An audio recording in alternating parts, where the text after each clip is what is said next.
I extend a very warm welcome to all for the second VAK webinar and lecture. Today we have Padma Shri Dr. R.S. Bisht, former Joint Director General of the Archaeological Survey of India with us. The topic of his lecture is Dholavira, adding new dimensions to the Harappan civilization. Although this site was discovered by Jagatpati Joshi ji, but Dr. Bisht was the first person to excavate the site of Dholavira in 1991. Welcome again, sir. VAK or Vision, Action and Knowledge is dedicated to creating greater awareness about Indian knowledge systems through his lectures by eminent scholars on a variety of themes. VAK would be holding a series of lectures on Dholavira besides the present one. Dr. Bisht would deliver the lecture today, and Dr. V.N. Prabhakar, formerly with the ASI and now Associate Professor, IIT Gandhinagar, is here with us to introduce the speaker and the theme. Just a few requests to start with. The session is being recorded, so kindly mute your mics. Please post your questions in the chat box. Dr. Bisht will take them up one by one after his lecture.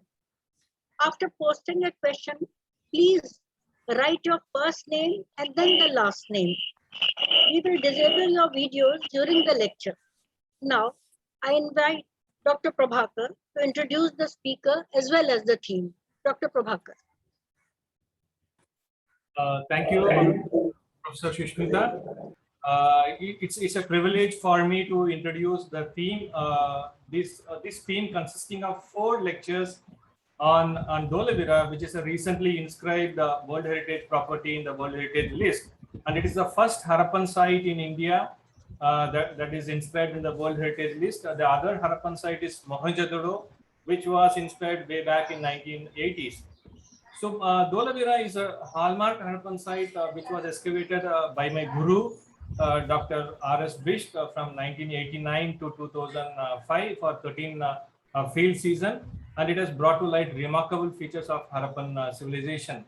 And again, it's my privilege to introduce my guru here.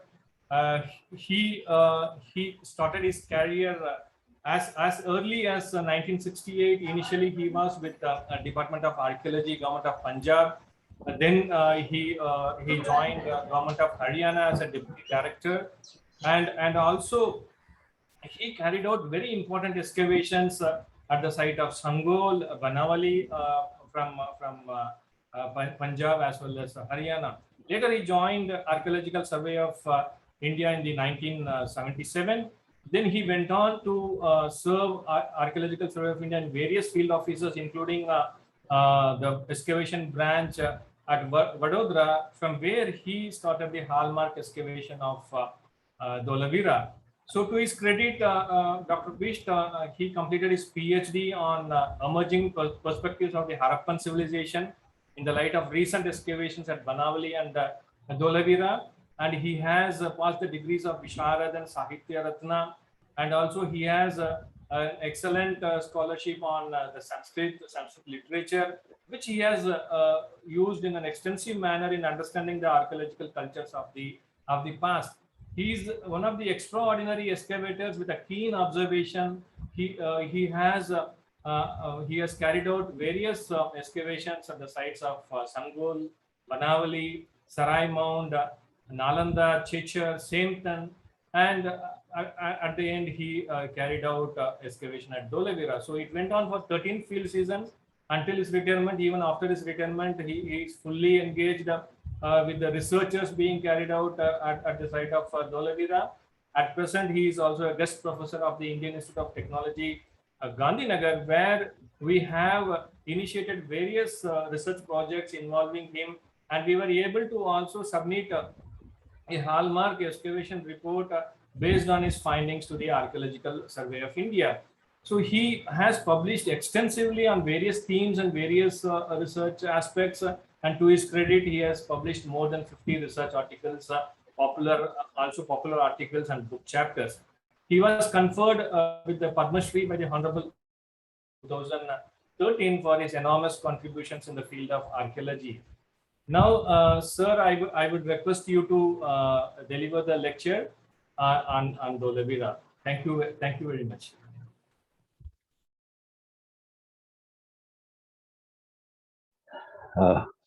Can I निकालो slide?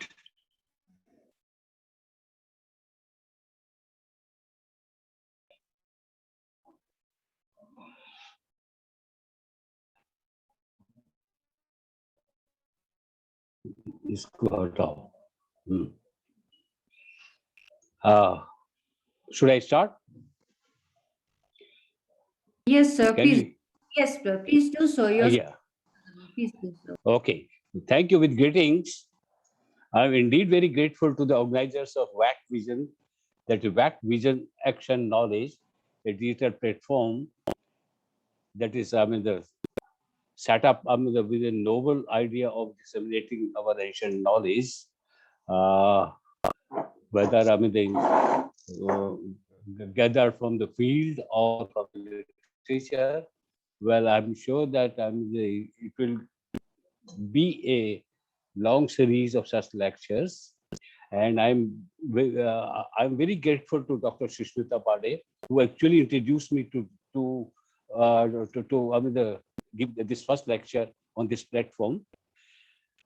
Actually, she has been instrumental in organizing such lectures in the past also.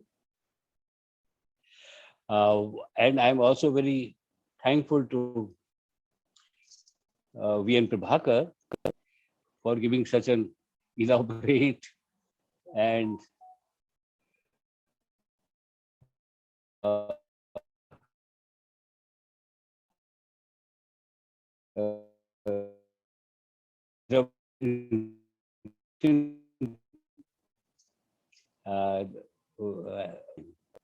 well, I thank you. The topic of this is the Indus civilization, though normally I prefer to call it under Harappan civilization more, and Dholavira.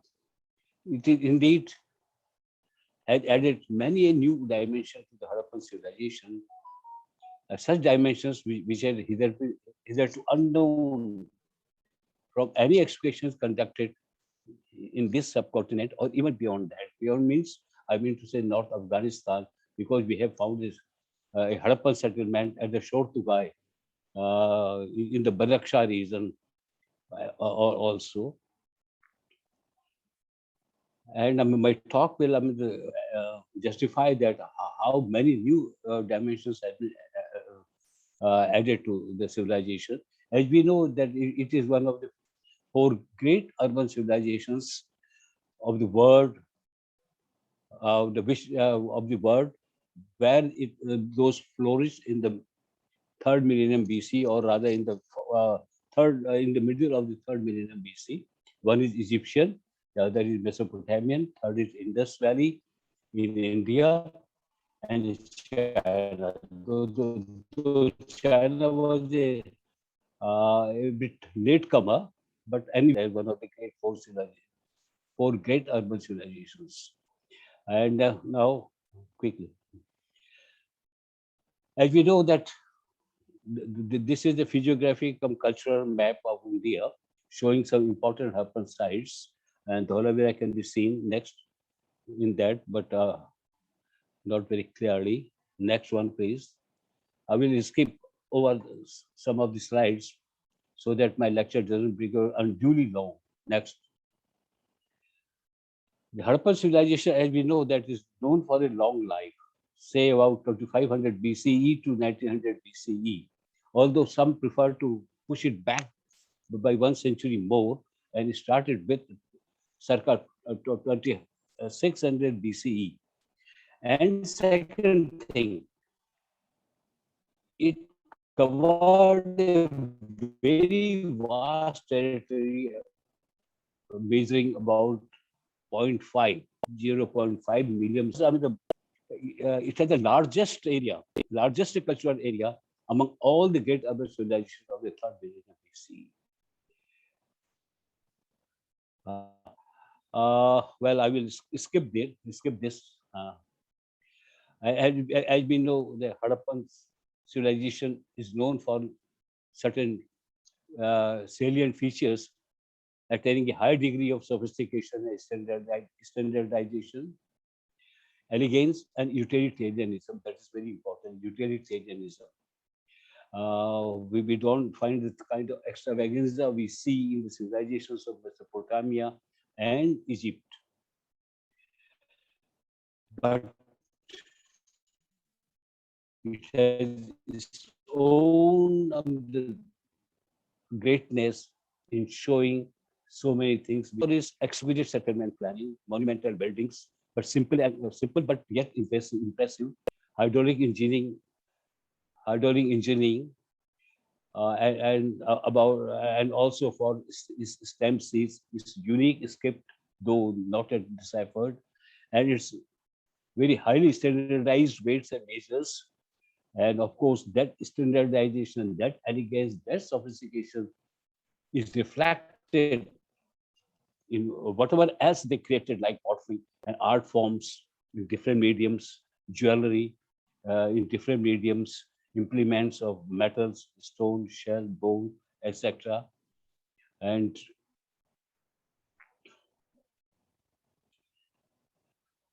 uh, well, I will skip this. I mean, to save time.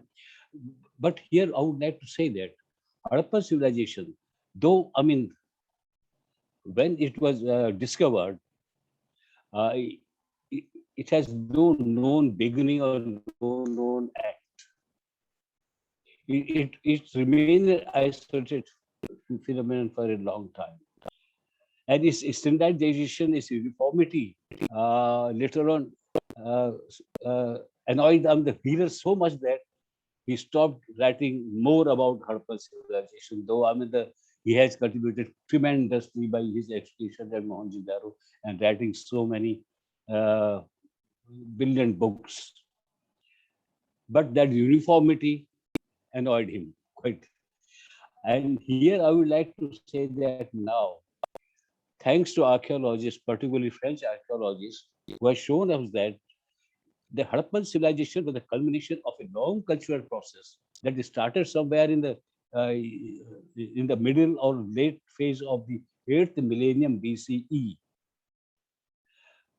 which we call early village farming stage.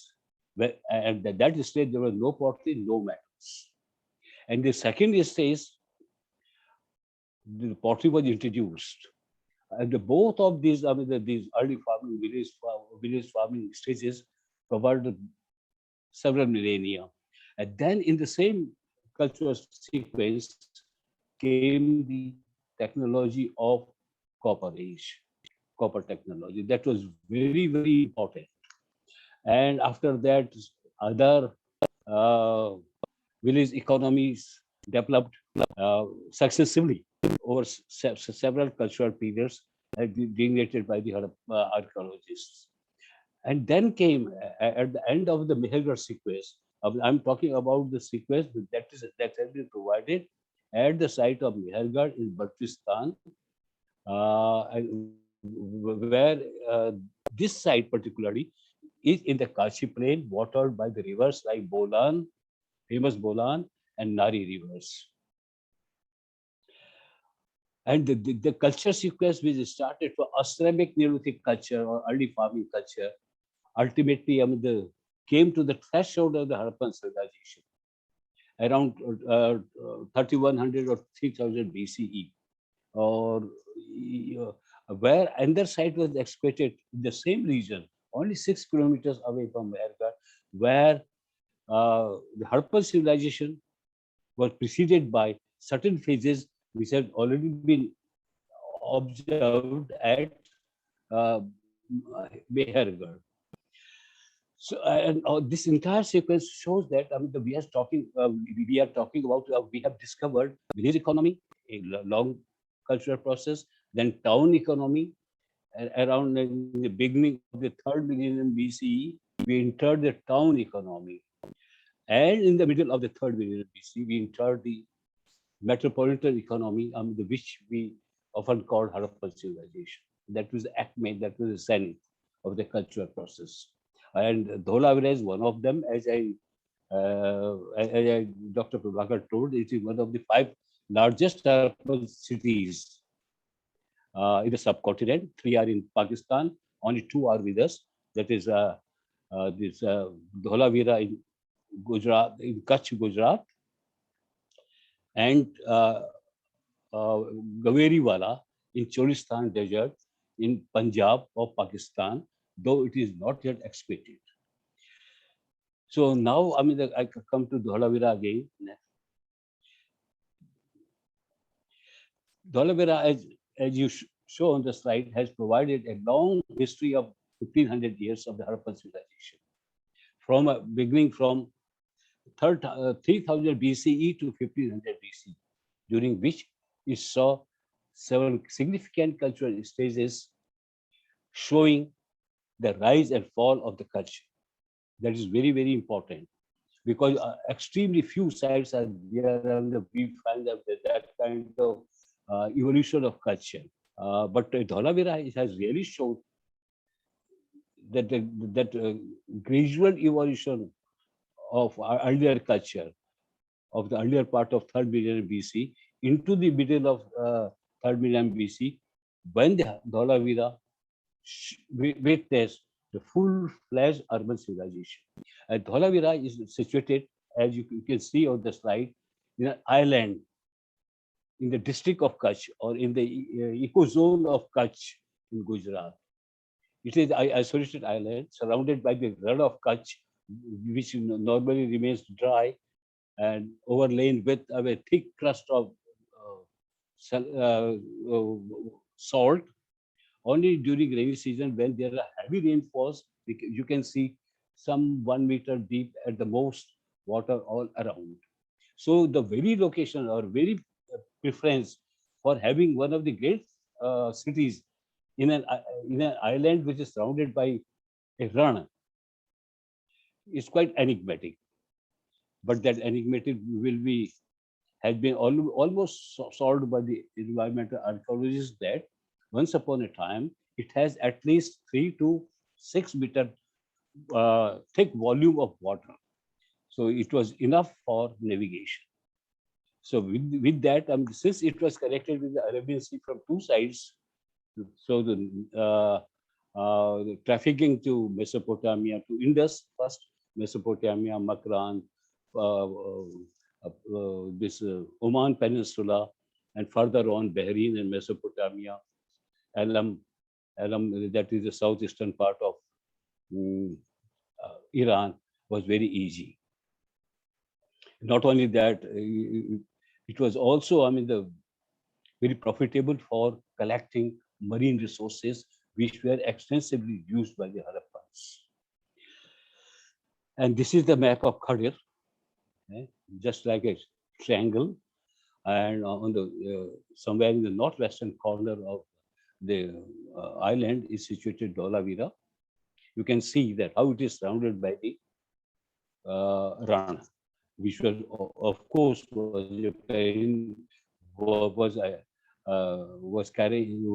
containing a lot of water in ancient times, fit for navigation.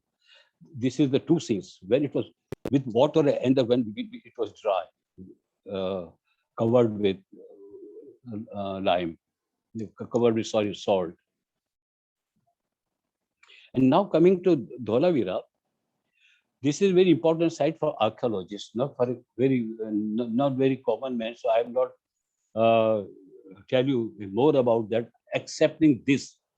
Here in this trench, which was the principal trench at Dholavira, giving us 7 significant cultural stages through which Harappan civilization had saw its infancy, childhood, adolescence,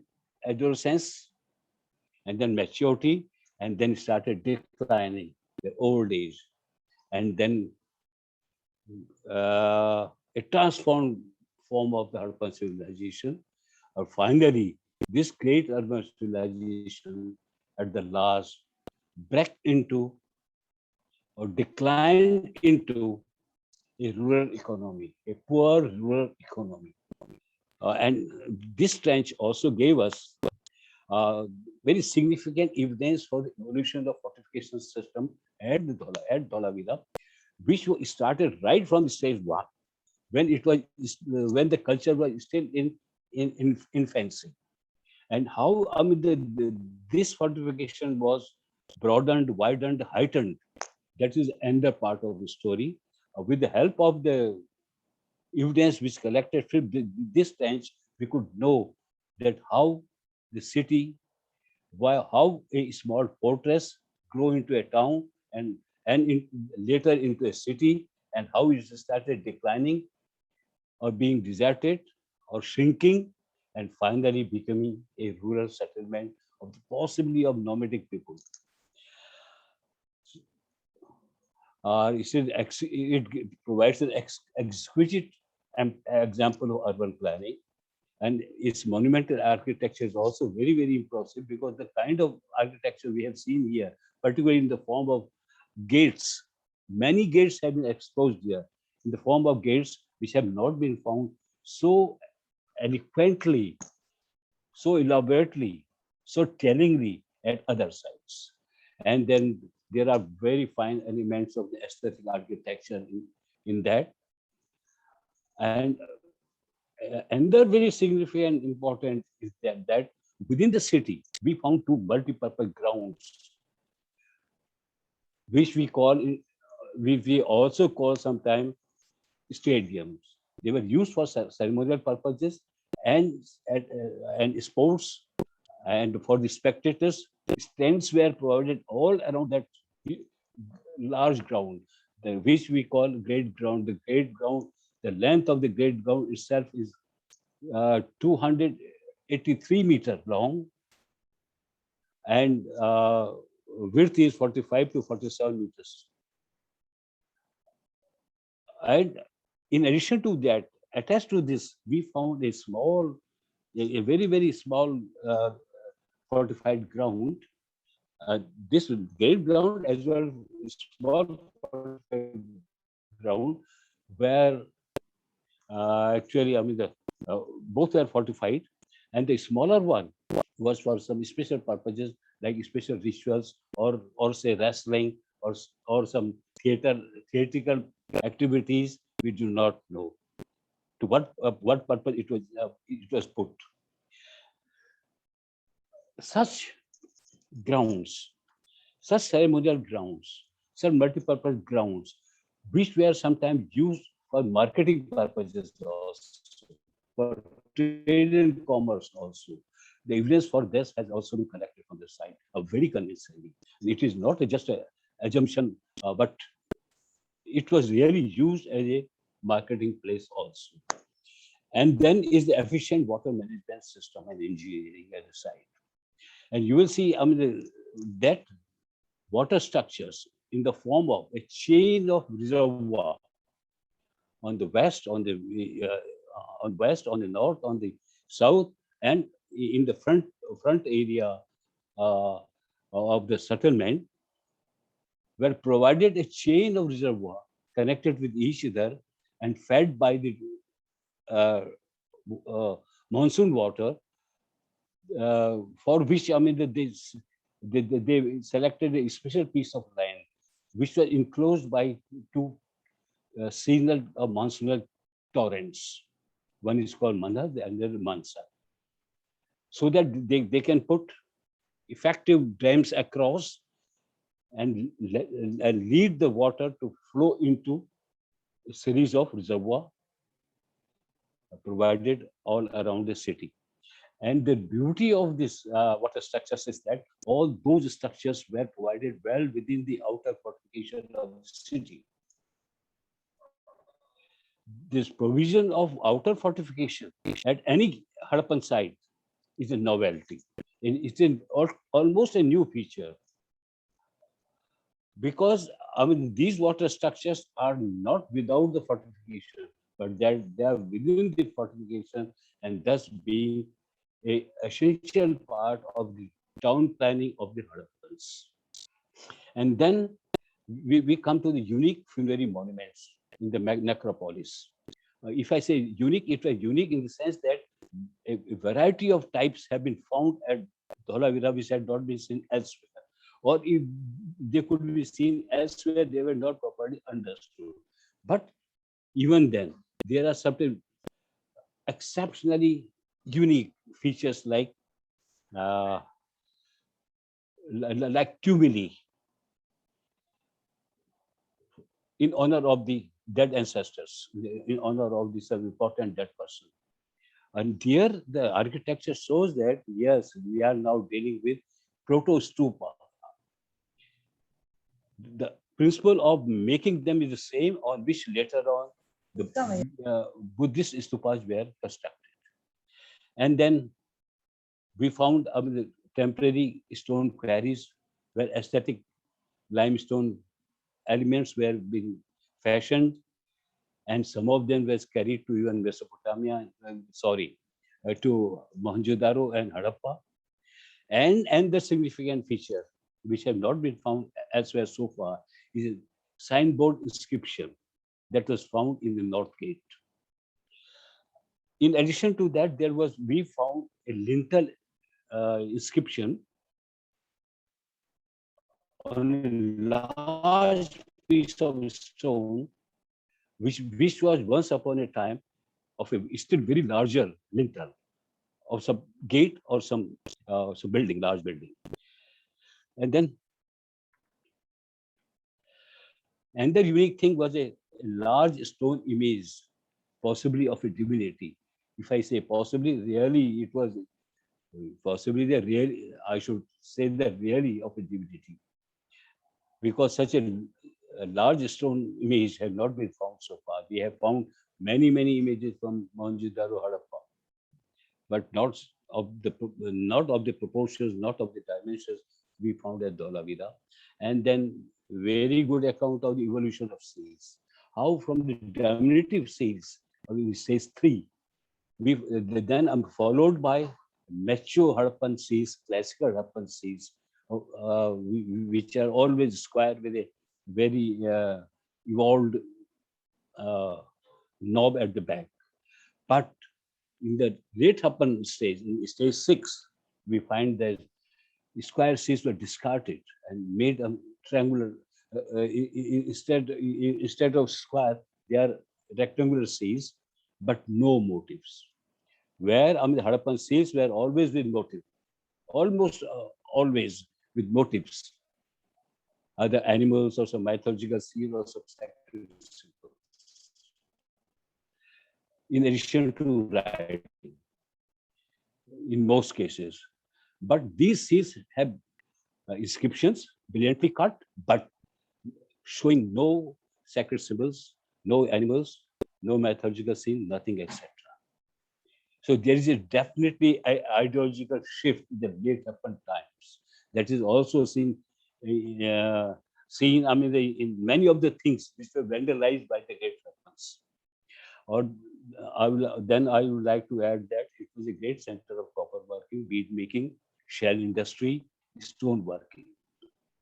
And we have collected a very rich harvest, enormous corpus of pottery and antiquities, that apart. Next, the same key trench of ours. Next. It's a very technical, I'm going to skip it. Next. Yeah. This is the this is the satellite image of IRS-1D taken sometime in the 70s, which we found much later. In this, you can see how the city was very meticulously, very articulately resolved. And you find all around some compartmented things. Actually, those compartmented things, many of those such compartmented things have turned out to be reservoirs. And we do not know if all of them were reservoirs or some of them were fields, cultivated fields. We have yet to see. But this is very important in showing that it was post our, it was obtained when expeditions were going on. You can see some white lines crisscrossing the settlement from east to west, north to south. Actually, those are, I mean, the squares which we excavated. Since it is a huge site covering about 50 hectares of land, so it is impossible, I mean, to not to have a very systematic excavation strategy. So we divided the entire area into grids, squares, and quadrants, and we chose one line of squares from east to west, two lines of such lines from east to west, three lines from north to south, in a way that all different divisions, subdivisions, including outer fortifications, could be dealt with, so that a complete form of the city can be etched out, can be brought out, and we succeeded in that. And actually, this plan has already been prepared much before the excavation. I showed them in Paris. But later, whatever I visualized then were materialized later on through excavation. Next, please. And this is the line drawing of the city. We tentatively designated these parts. I do not know whether how can I show you this. In the southern part, in the lower part, we have two fortified areas, which we have designated as Castle and Bailey, forming together the citadel. To the north of the citadel, the great ground is stadium or youth stadium also. And further on north is the again fight. And to the east of this is the lower town, well within the outer fortification, but it doesn't have its own fortification. But there are other areas like Annexi, or that is also a fortified one, attached to the outer fortification. So we find not only outer fortification, but the all fortification systems inside were integrated into each other very intricately, very nicely, very ingeniously. Next. And the whole city was very meticulously planned out with if I say with mathematical precision, it will not be wrong. Because if you take the length of the entire fortified area, the internal area measures 770.10 meter, and width is 616.89 meters, giving you a precise ratio is 7 to 1. No, sorry, 5 to 4. 5 to 4.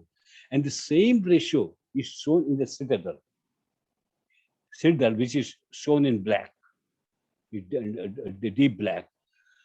Very interestingly, its internal area in length is 1/7 of the entire city's length, and so is the width, 1/7 of the width of the city.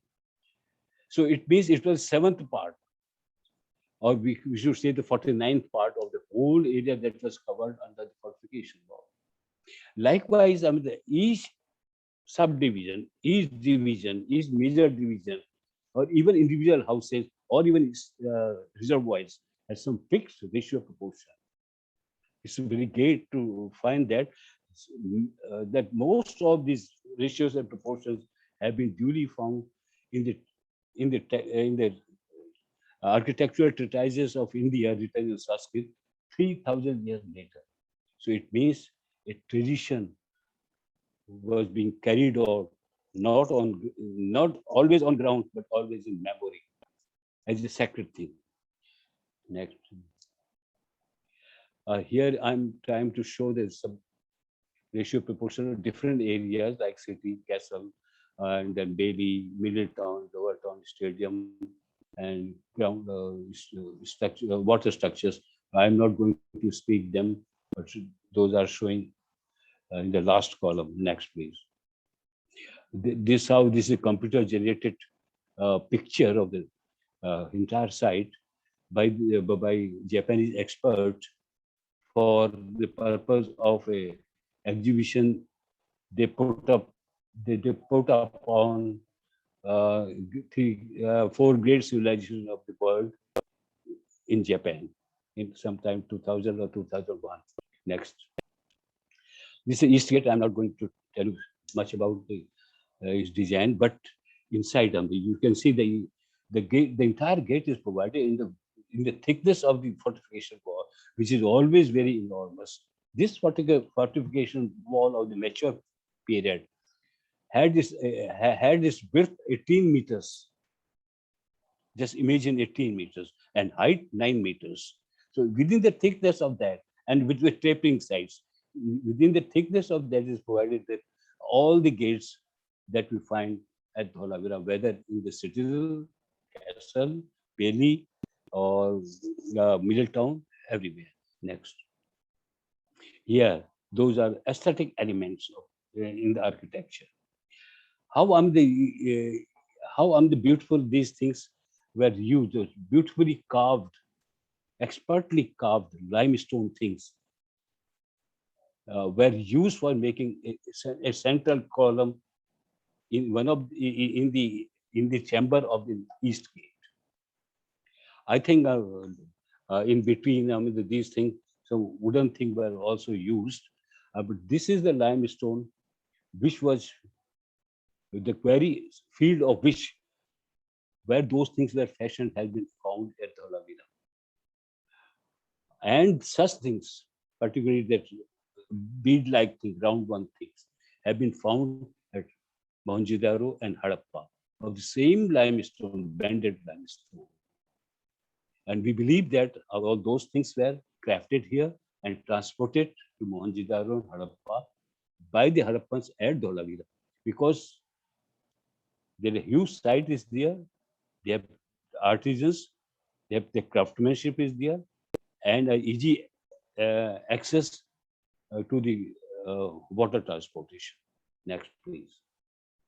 Yeah, this is the passageway. On the left side, you see these architectural features, the aesthetic architectural features of pilasters and central column, and then is a wide passageway. This is the north. This is the north gate. Most magnificent and most elaborately laid out and constructed. You can see that is also provided in the thickness of the fortification wall. And unlike the East Gate, it has two chambers with a passageway in between. And it is connected with a ram, 9-meter broad ram that was connected to the great ground. And some of the extra structures that some extra construction that you find there, they all belong to the late Harappans, because Harappans never allowed such flimsy, obstructive, or unaesthetic structures to come up. Next. And this passageway, this ramp ends on a wide, 6-meter wide podium, 6-meter high podium that is 9-meter wide in length, but in height it is 6 meters. Then the North Gate is approached next.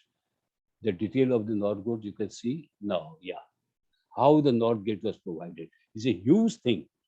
It looks very small in the slide, though. The center passageway, two chambers, one on the west, the other on the east. Next. At the yes. Next, you can see the height of the podium platform. Next. These are the chambers, and these chambers were also provided with those aesthetic things which we have seen in the East Gate. Though here Many of the things have been largely vandalized.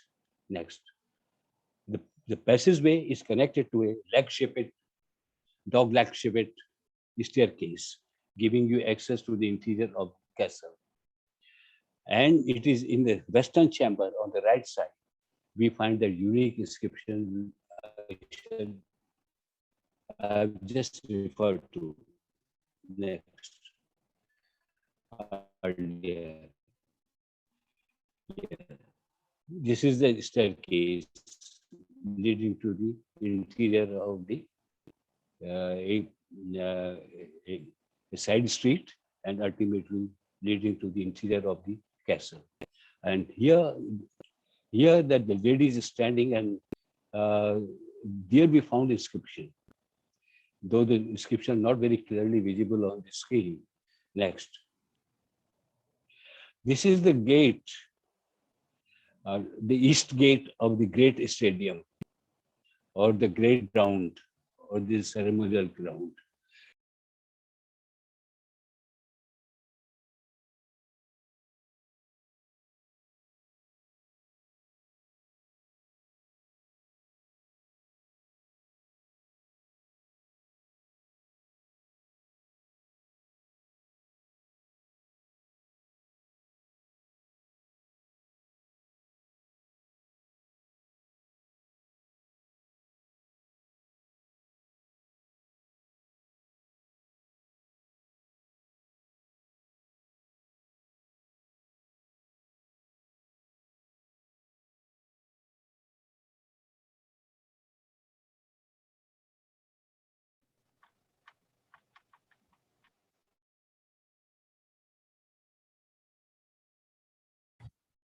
So please unmute. You are muted, sir. Please unmute.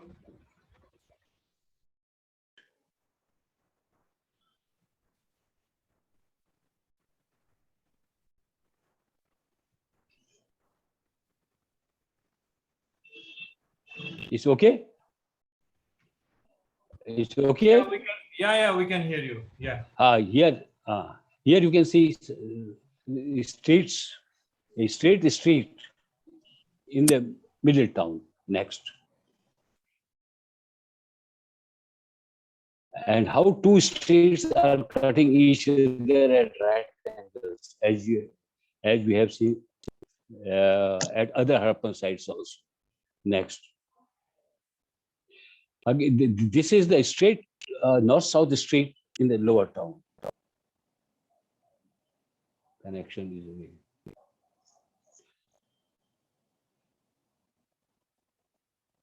Can you hear me? Yeah, we can hear you.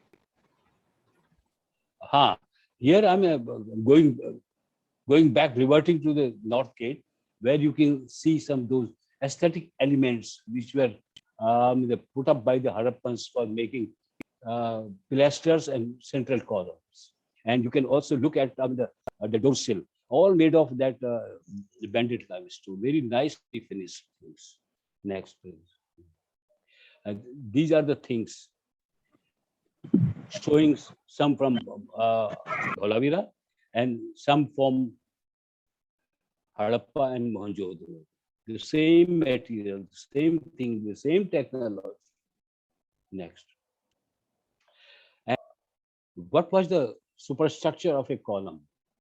Here, the two scenes show some idea how those could have been constructed. Luckily, we found a small miniature pillar made of shell, showing aesthetic elements crafted differently, put together to make a column. It's a very rare piece, a very important piece. Next. And here, in recent years, at Dholavira, at Harappa, accidentally, some of such things came to light. Although two such pieces have all known from Harappa, but it was not clear what use they were put. But these three more additional things have been found very close to the earlier was in a samadhi, in the Pir ki Mazar, mein jo mile the. You can see that these things of limestone, of yellow limestone, this yellow limestone is also available at Dholavira. And I'm sure these were also crafted at Dholavira. We have seen some such member in this miniature shell column that we found at Dholavira. Next. And how those were used, a very good example has been found at a site called Lakunjudaro in Singh, not far from Mohenjo-daro. How these round things and base and these zigzag things were actually representing the things which you see on the right, recovered from Harappa.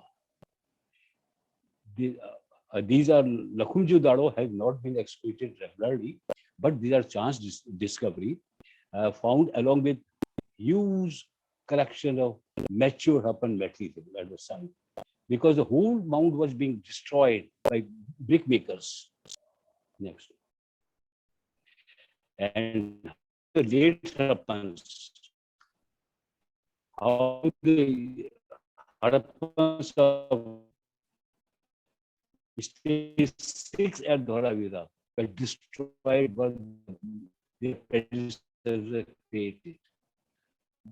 They dislodged them from the monuments where they belong to. And here you can see, these were put on a lapidary workshop. Next. Now coming to water structures. Yeah.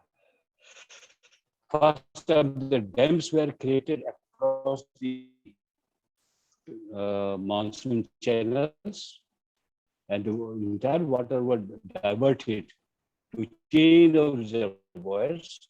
Next, what kind of chain? How the dam was created, the lower side shows. Next. Yeah, this is a very good example of a fine, the earliest rock cut architecture. Dr. Shushmita Pandey will appreciate that this is the first example of rock cut architecture.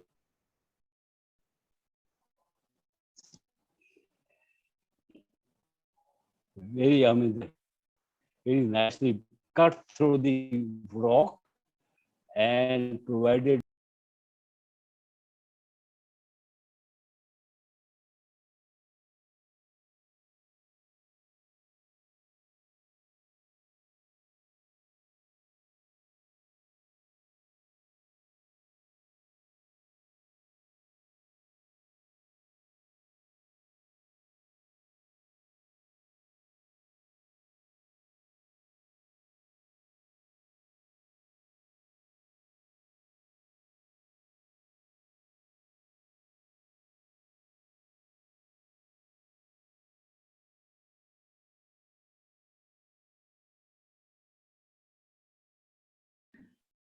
But Dr. Prabhakar, can you just ask him, sir, you've muted yourself. Dr. Bisht, you have muted yourself. Your voice. But we didn't do anything. It is a modern technology I am not familiar with.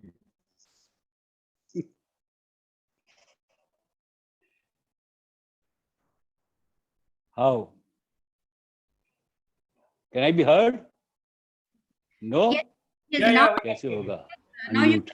in between you had gone off, now you're back again. Back again. Thank you. So I belong to the generation to which the Harappas belong. So I'm not very familiar with your modern technology. I'm sorry for that. No, sir, that's all right. Please continue. This is the largest reservoir having three stairs of stairs going down from the top, and third is not seen here. And at the fourth end was the wastewater water.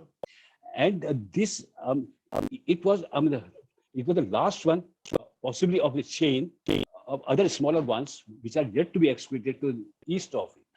This is the last one, very close to the citadel, very close to the citadel, rather almost attached to the citadel.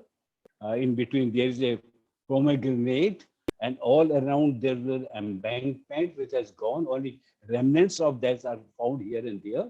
So a very high embankment was there all around. It was 73 meters in length and 29 to 30 meters in width, and having 2-3 levels inside.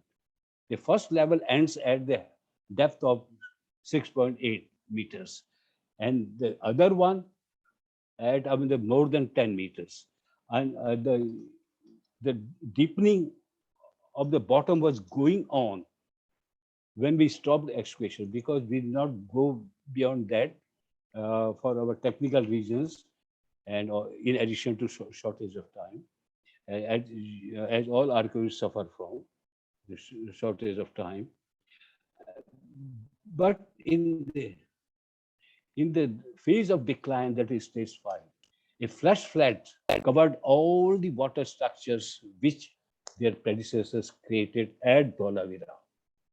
And the stage 5 people had no financial resources to evacuate them.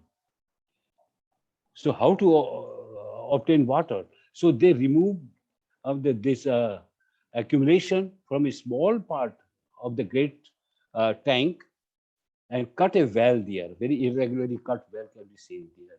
Next. And this well, no,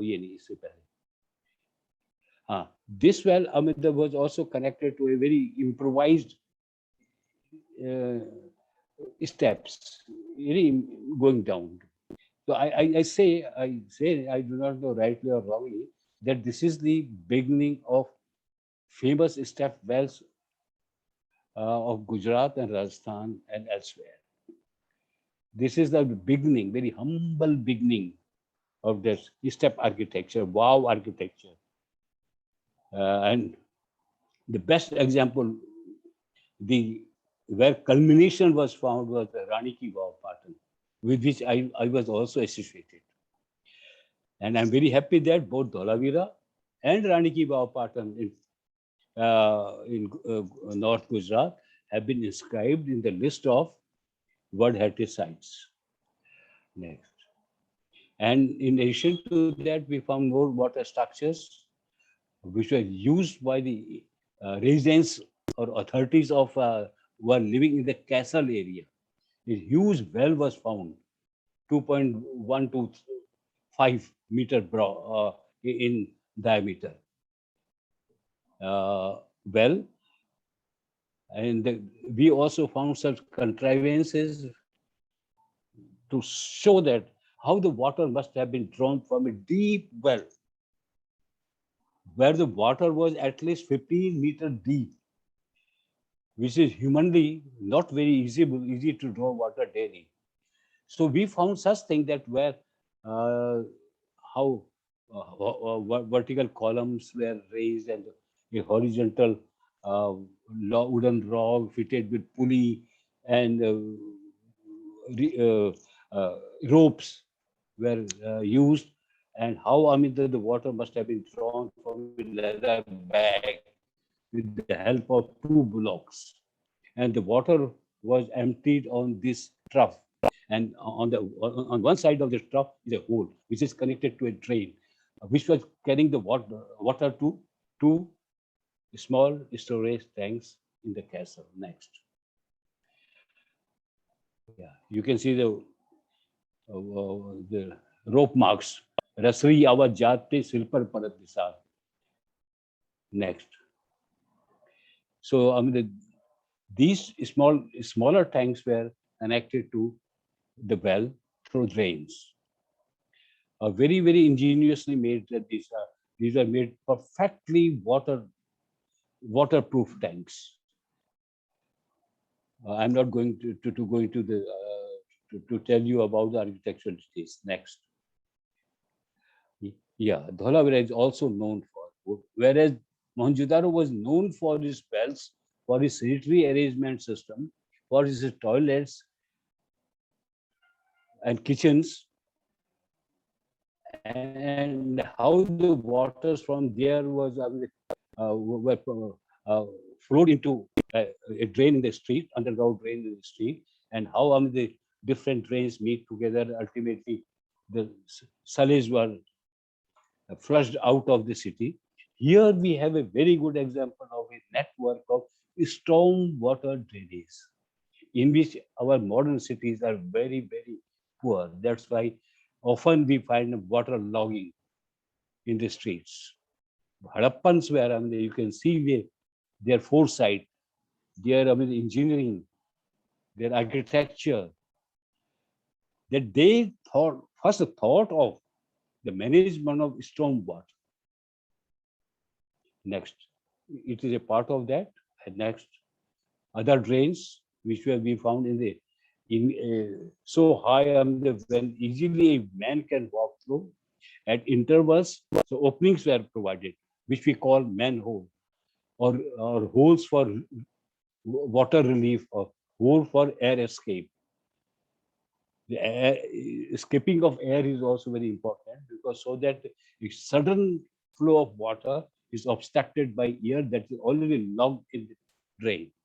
So we must provide air relief through openings. So these manholes were serving triple purpose. So a network of such drains have been found. All were underground when they were in use. Next. And now coming to what funerary structures. It is a rectangular structure made with slabs, and in the center you find a simulation of coffin. Pottery offering is there, but there is no skeleton inside. It is just a simulation, a copy, reminiscent of the time when the dead were laid in the coffin and buried. The examples of which have been found very nicely at Harappa. Next. Many such examples. This is the only skeleton of a lady in the entire burial ground at Dholavira. All other monuments were memorials, just memorials, having no human remains, no skeleton, no human remains, no ashes, but offerings are there in the form of pottery and some beads, of some gold beads, some shells, and something else. Very nicely, well provided in those things. This is the only example of a inhumation. Next. Yeah, this is very unique, which I was talking to you about. The tumulus. It is a very large tumulus, having a diameter of 30 meters and height of 9 meters. And inside we found that it was constructed like a spoked wheel on a platform, initially all made of mud bricks of the Harappan dimensions. Only in the last phase, some stones were used there for making those spokes. But before that, 3 phases of construction are always made of mud bricks of the standard dimensions. And in the center of this thing, there is a rock cut chamber, a rock cut grave, in which we find pottery offerings of pottery, jewelry, and all those things. Next. Yeah. And the view of the same. Next. Yeah. Here you can see what we found in the grave, so-called grave. Pottery, lot of pottery, jewelry, other jewelry items inside that rocker chamber or inside that rocker grave. Next.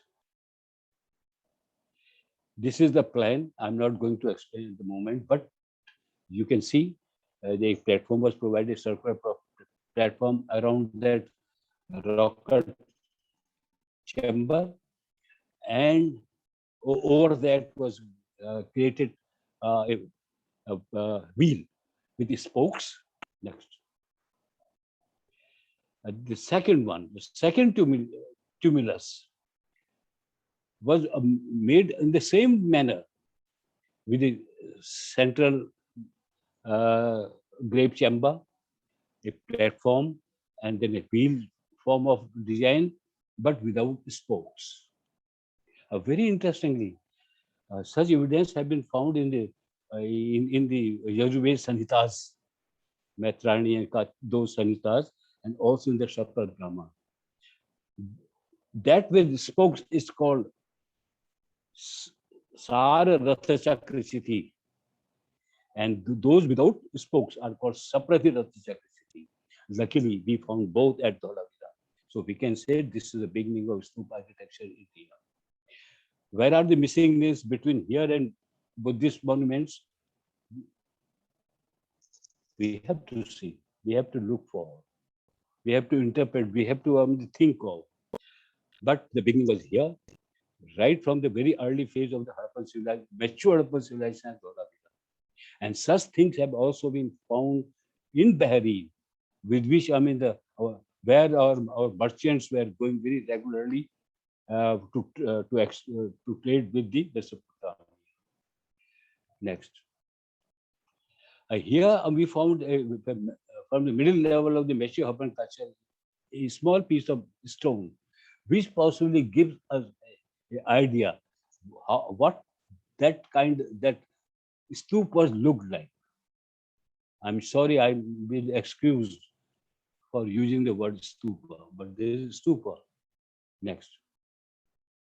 This is the quarry site where those aesthetic members were carved. Next, a large quarry site.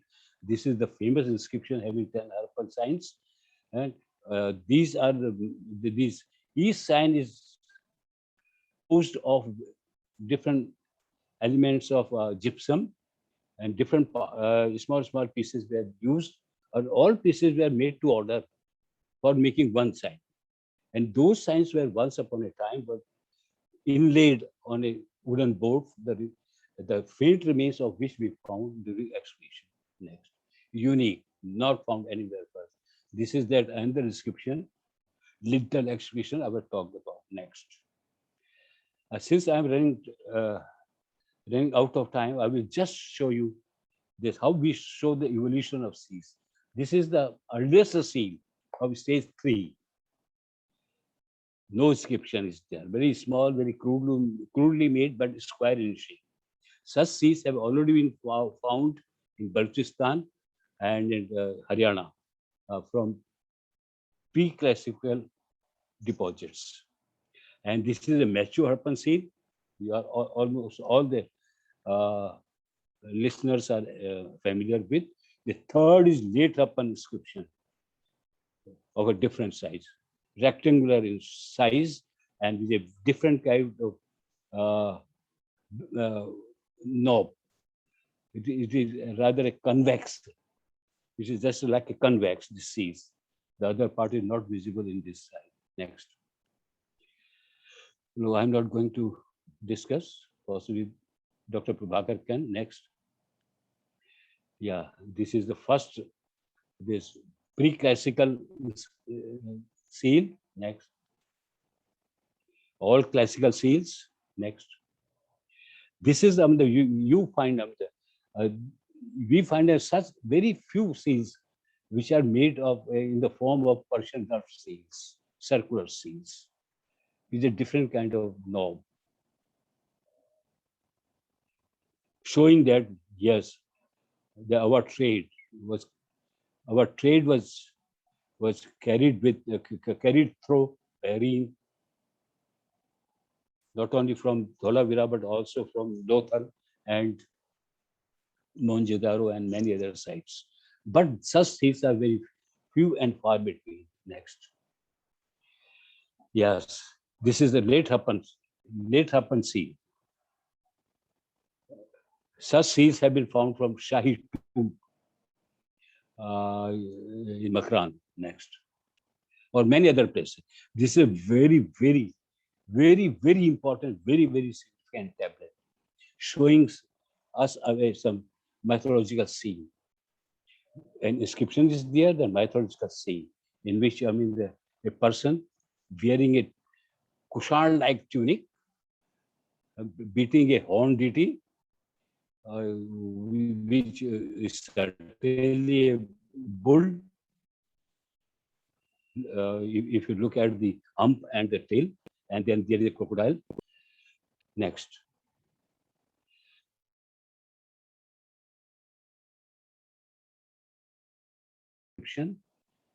But face is always rectangular. Next. Ceilings, impressions of seal on clay. Next. As I said, that is a great bead making center. Now, Dr. Prabhakar is surely going to speak about the bead making activities of the Harappans at Dholavira, because it has provided, I don't remember the number, Dr. Prabhakar will tell you, more than, I think, not less than 1,000 drill bits for making perforation in such beads. Harappans specialized these long beads, which were transported not only to domestic markets, but also to Mesopotamia. Such beads have been found in use by the ladies in the royal grave of Ur. Next. These are all the very special creations of the Harappans, very typical S-cardinal beads, which have also been found widely distributed in Mesopotamia, in Elam and other parts of Iran, and some Bahrain, a few from Oman and other places, like Central Asia. I'm not sure. Next. More beads. Next. Raw materials used for making beads. That shows that Harappan, the Dholavira was the center of bead making. A large number of raw materials have been found there. Next. And Dr. Randall of Medicine University has worked on the raw material. His work is really phenomenal, and he has produced in a book of that magnum opus. This is a that's a statue of a nude person, which was vandalized and later on insulted by putting him upside down as a building material. Show other sides. Yeah. How it was put upside down in the passage of the East Gate. It was perfectly nude. I mean, genitalia have been rubbed off, head chopped off, knees and hands broken and thrown as a building material. So in the late Harappan times, I'm sure that there was great ideological change in the late Harappan times. Next. Dholavira has also unique distinction of providing about 1,000, more than 1,000 stone weights of different shapes and sizes, but including the cubical ones made from the Rohri chart. Next.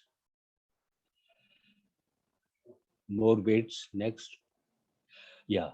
So with the help of huge, you can imagine how many weights we have found there. If we put together all the weights recovered from Mohenjo-daro, Harappa, Chanodaro, Lothal, Kalibanga, and few other sites,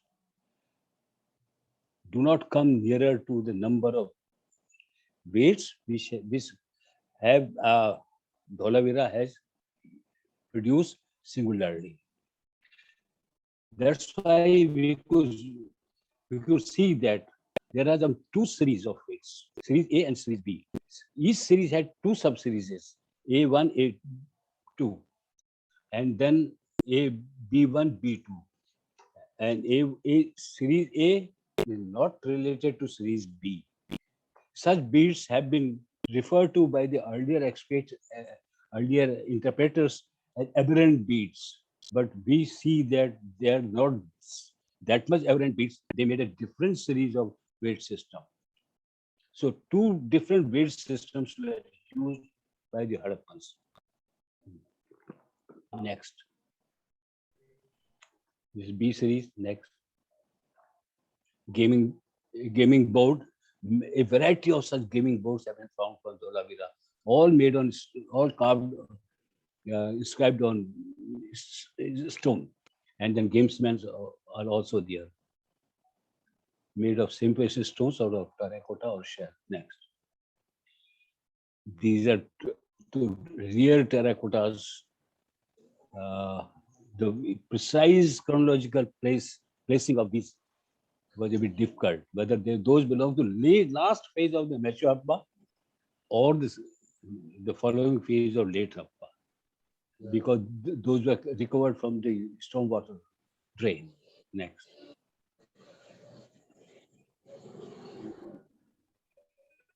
Copper things. It was a great center of copper. Copper was brought from Balochistan, from Rajasthan.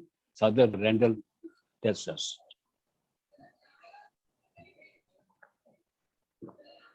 Next. More copper things. Next. So with this, I close my lecture. So welcome. I invite all of you to visit Dholavira. It is to be seen, to be believed. It gives a great visual impact. Thank you.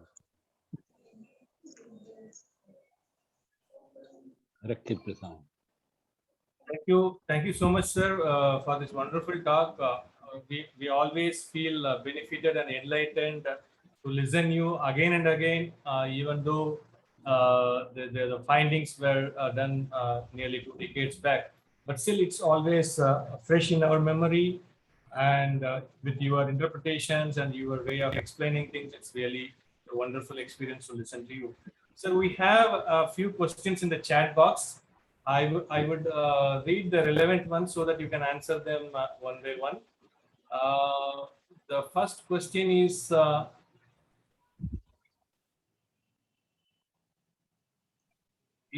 Arindam.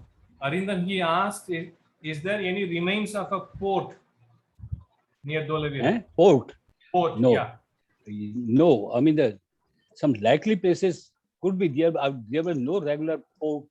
That dock, he wanted to ask for the dock like that one Dholavira has, Lothal has. No, we have not found any physical remains of a dock. Thank you. Arindam also asked any DNA studies to find out the ancestry of these people. Give us more skeletons from Dholavira, we will try. The one we found is very poor in genetic material. Mamta Gajbe asked about, you mentioned two terms regarding water management engineering. What was that? Two terms regarding water management and engineering. Two terms means? Two terms. Two phases used, on water management and engineering. She wants to know about them in detail. I couldn't follow the question. You know, who is the Mamta? Who is Mamta, you know? Prabhakar? No. She's the daughter-in-law of Shambhu Danji. Okay. But I could not follow her question. No, you were mentioning about water management and engineering. she wants to know more about it. More about that. Well, engineering, the hydro engineering, how the water, liquid, how the water flows. They had the full knowledge of the Harappans, because those two channels across which they put dams, 3 across Manhar and 2 across Mansar. Before that, they constructed check dams in the higher area so that the flow of the water can be tamed.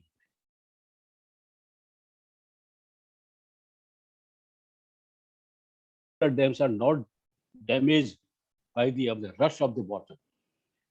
That is one thing. And once the water is managed, then they led it to channels. Which channels were taking the water into reservoirs. So this all involves engineering.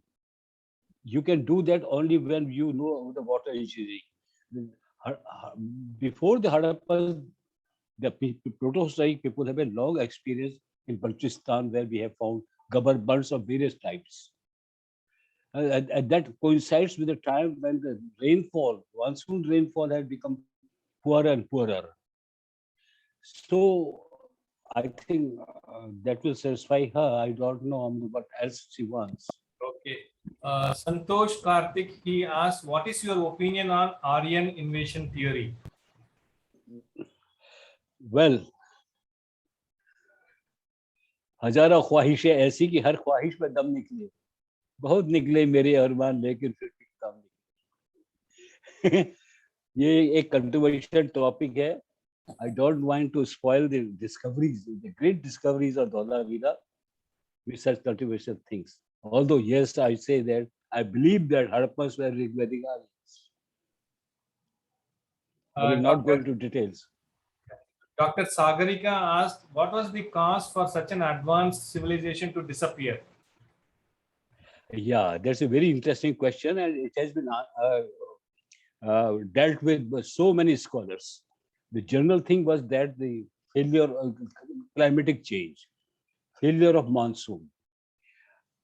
Surely the phase of decline of Harappan civilization coincides with the monsoon rainfall becoming poorer and poorer and weaker, which ultimately led to the drying up of many rivers, including the Saraswati and its effluents. So that was the period of aridity, severe aridity, which heightened around 1900 BCE or even before that. That could be one of the regions. Because great cities can be sustained only water supplies assured, and water supply is also necessary for agriculture, trafficking, and all those things. Second thing, which is also very, very important, because around 2100 BCE and around 2100 BCE, the entire Mesopotamia was undergoing a political turmoil. There were foreign invasions when states were destroyed. For 80 years, as the records say, there were no evidence who is the king, who is not the king. Some very, very dismal situation has been recorded in the Mesopotamian text, cuneiform text of the Mesopotamian civilization. So that is the period when our direct trade with Mesopotamia came to an end. After that, we could never re-establish direct trade with Mesopotamia.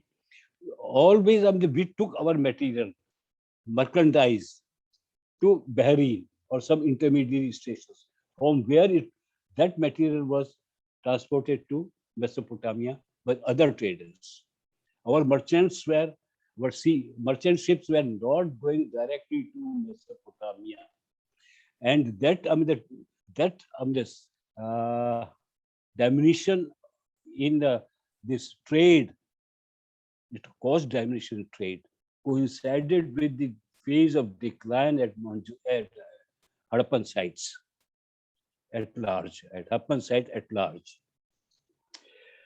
When it seems a lot of money was coming from there, and that money was necessary for the Harappans to sustain their urban system, to sustain their mining, mining, transportation of raw material, or carry on crafts, and then taking them to markets, internal markets and external markets. All those things received a sudden recession. There were serious economic recession, it seems, that heavily told upon the entire economic infrastructure of the Harappans. So when your cities are not able to give you food, livelihood, or your honor your craftsmanship, all those things, what the people will do? They will desert the city and move out of the city and go back to the primitive our vocation, that is uh, agriculture or cattle breeding. That's what we found in the post-urban scenario. I think I have given my answer personally. Thank you. Mukund wants to know what should be the population. What should be the population? Mukund, he wants to know Well, what could be the population of the township. Any guess? I don't venture to guess. Why?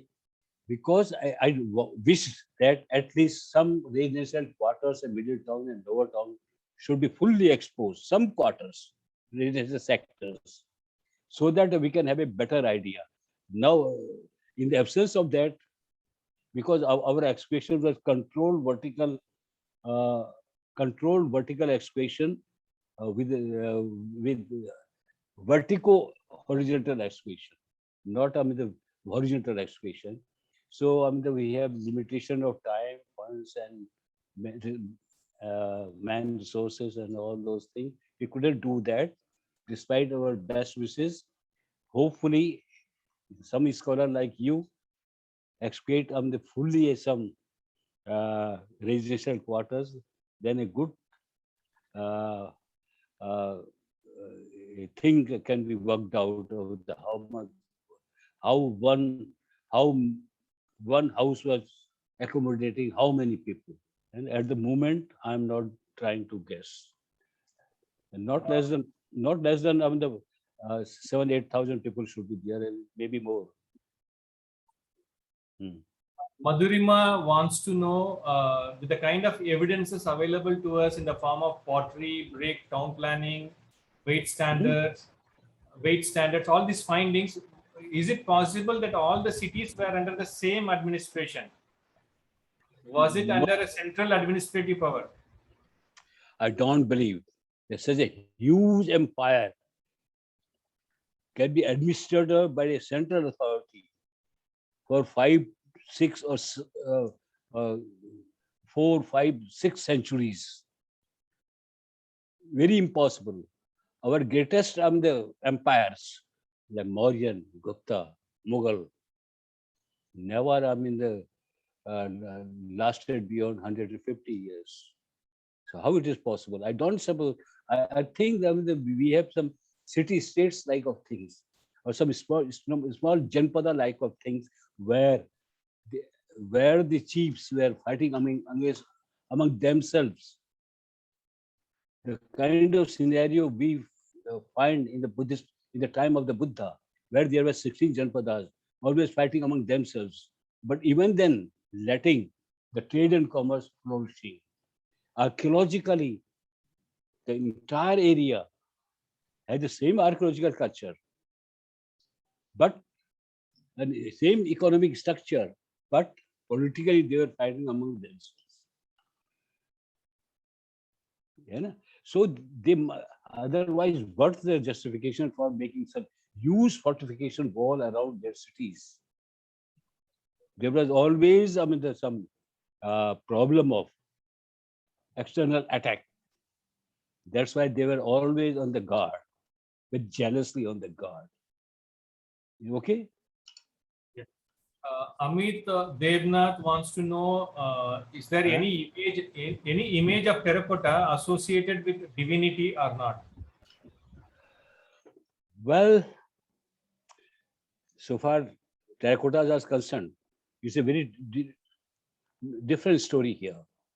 Harappan civilization, in many respects, it was a uniform civilization, has a uniformity, but even then there are some regional differences. The amount of terracotta figurines we collect from Harappa, Mohenjo-daro, as sites of Sindh and Western Punjab are not found in the on the eastern part, eastern zone of that area, say Banawali, Kalibanga, all those things. Human figures because extremely far and few in number. So what Dholavira is concerned, those kind of terracotta figures are not here. So actually, for terracotta figurines show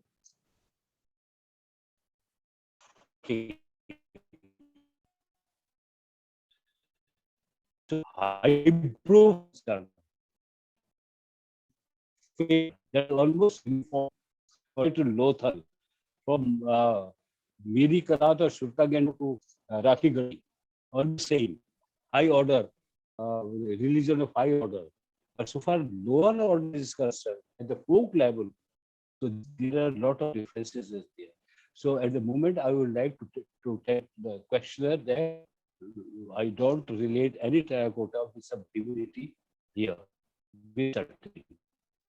Okay. Thank you. Dr. Anupa Pandey asked, what is the possible iconography of the seated goddess being attacked? Iconography of the seated goddess being attacked by another figure. I think this is in relevance to that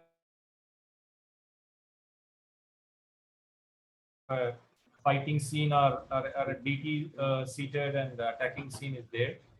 So Dr. Anupa Pandey wants to know what is the possible. Yes, that is the one that I was saying. External. The tablet. The one figure is attacking and another seated from behind. That is a very interesting thing artistically.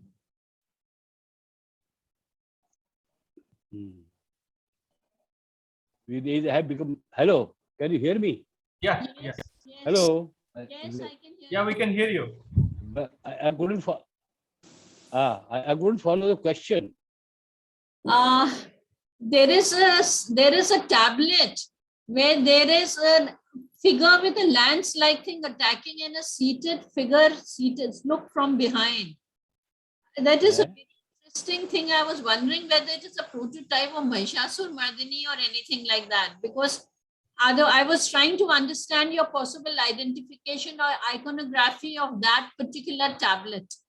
I think Dr. Prabhakar has understood which tablet which I'm referring to. Yeah, there is one in that tablet. In that tablet, a divinity is attacking a bull deity, not a buffalo.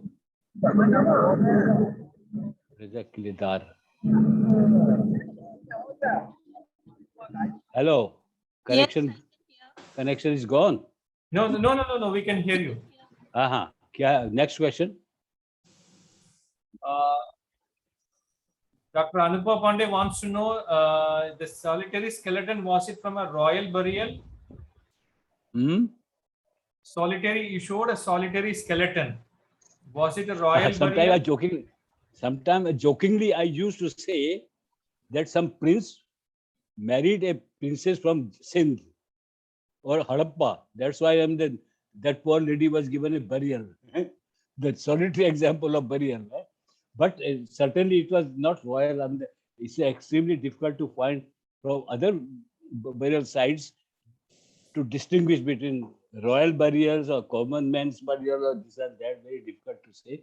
But the tumulis are certainly for very, very important persons.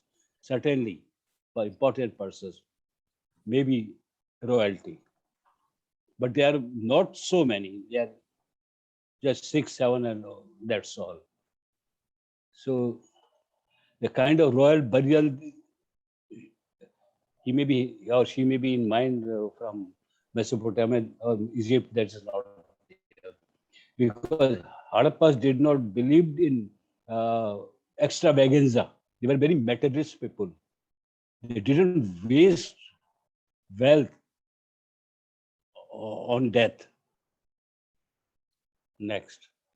So there are a lot of questions. I mean, I would like to draw 3 broad themes. One is on the script, why it is not being deciphered. There are 2 or 3 questions on that. I do not know. That is what is the failure or our failure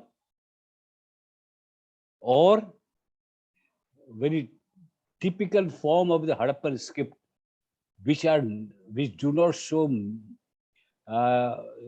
don't very eloquently show their roots or not their aftermath. Not their successor are there, not their predecessors are there to decode the script. Secondly, we don't let us wait for a bilateral, bilingual or bi-scriptal description in future. And Dholavira holds all promise for that. So most of the scripts have been used, deciphered with the help of some those things, bilingual and bi-scriptal evidences. We don't find such. So the second broad question is, what was the religious belief of people in Dholavira? A lot of such things have been told. If you look the evidence from the seals, so there was a faith of high order, which is reflected on the pictures which those seals show. There is animism, their mythology, there are so many other things are there that things. So far terracotta is concerned, we do not know much about that because human terracotta is extremely less, but we do find them there's some terracottas of birds, like toy cards, some animal figures, very beautifully decorated, very unlike those from Mohenjo-daro and other places, very localized, very regional in nature. So to draw a picture, there may be a religious ideology that is uniformly accepted, and there may be some regional. At the moment, I don't have much to say what kind of folk belief of the Harappans was at Dholavira. Dr. Sumabala wants to know, is there any connection between the end of Dholavira and the drying up of river Saraswati? Well, Saraswati is not flowing there, first of all. Well, the time is such, when the rivers were drying up, that's a time when Harappan cities were being deserted. Most of the Harappan cities were deserted during that time. Not only Kalibanga, Rakhigadi, Badawali, and at Harappa and Mohenjo-daro, the late phases are very poorly represented. It seems that the bulk of people has already moved out. So it is a very likely coincidence between the failure of extreme aridity getting on and the rejection of Harappan cities. It applies to all places, whether in Sindh, Gujarat, Punjab, anywhere else, or Makran.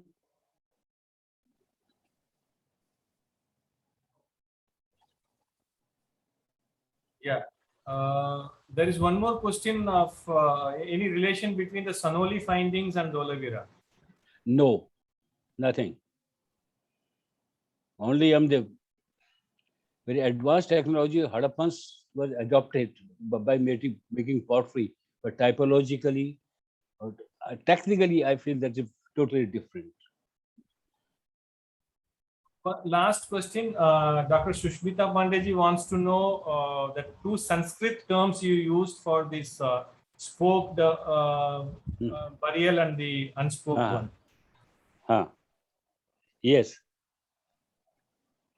So what she wants to know, Dr. Pandey. What are these terms, sir? I couldn't. Sara Ratha Chakra Chiti. Sara Ratha Chakriti. So Ara. Tha. R means spoke, you Acha, know. acha, yeah. और second one, Tha, sir, रथ चक्र इति. रथ चक्र चिति. अच्छा. और दूसरा वाला second one, सप्राधि. जी. स plus pradhi. Pradhi means प्रधि Rath Chakra Chiti. रथ चक्र इति. Yeah. The second one has only phalli, Okay, sir. only outer circumference, no spokes. Yeah. Okay, sir. What is So, the source of this these two words, sir? Do you find Eh? them in? Do you find these words in the Rigveda or any- what is the Saritas of Yajurveda, Yeah. Okay. and Satpat Brahmana. Chapter Brahman. Yes. Sir. Okay. Yes. Thanks, sir. Thank you, sir. Yeah. Thank you so much, sir, once again for this wonderful talk and patiently answering so many questions. There are still a lot of questions there, but still, I mean, we are running out of time, and I would like to thank you very much. Thank you.